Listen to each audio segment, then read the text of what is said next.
Good afternoon. So we are back in base camp, and I am meeting with, My name is Brent, Adrian.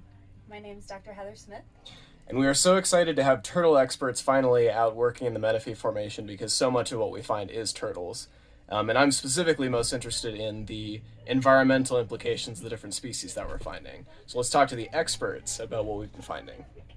So we have three species of trionychids, which are the soft shell turtles, and part of their shell is made up of a soft, rubbery material, but part of the shell is also made up of bone, and that's what we find in their fossil record. And they have a really diagnostic texture. It's very rough and rugose, and we can differentiate the species based on one that's a little bit finer, we have one that's a little bit more coarse, and then we have one that has really large pits. And trionychids are interesting because they're an Asian radiation, and they immigrated into North America. And they are brackish tolerant, so that means they can handle some degree of salt or marine water, although they prefer fresh water. But they become more omnivorous with age. So they start out early in their lives being more kind of carnivorous and eating little fish, and then they become more eclectic eaters when they get older. We have two other major groups of turtles that are worth mentioning, and actually very typical in early and late Cretaceous environments in North America. So we have Neomicheles. There's currently only one genus of the family Helicolagidae in North America, and this is it. And it's pretty easily recognizable because you can see that it has these little pustules. That's how they're referred to in the literature, that are separate, and the entire shell was covered with these things, and they can actually get broken off. So when they're broken off, they look like little pits, not too dissimilar from a trinachid. So you have to be a little bit careful, but the rest of their shell looks entirely different.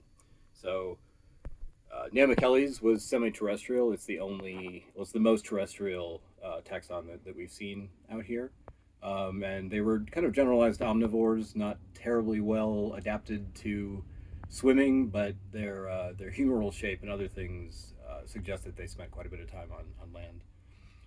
And then our second one comes from this is a piece from a large banded turtle. So Baenidae were also endemic. They became quite speciose and well distributed in North America through the Campanian and Maastrichtian.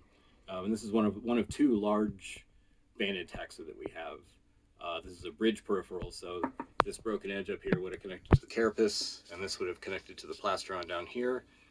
Very thick shells. We find a lot of these things they preserve well because their shell is entirely co-ossified or fused together. So they hold up well in the fossil record. And with this piece in particular, there's a little croc tooth, or what appears to be a croc tooth there. You can see some fractures radiating out from it. So this got munched on by one of Ben's crocs. So Awesome. And that's why it's so important to be researching this stuff, not just for the turtle's sake, but everything else seems to.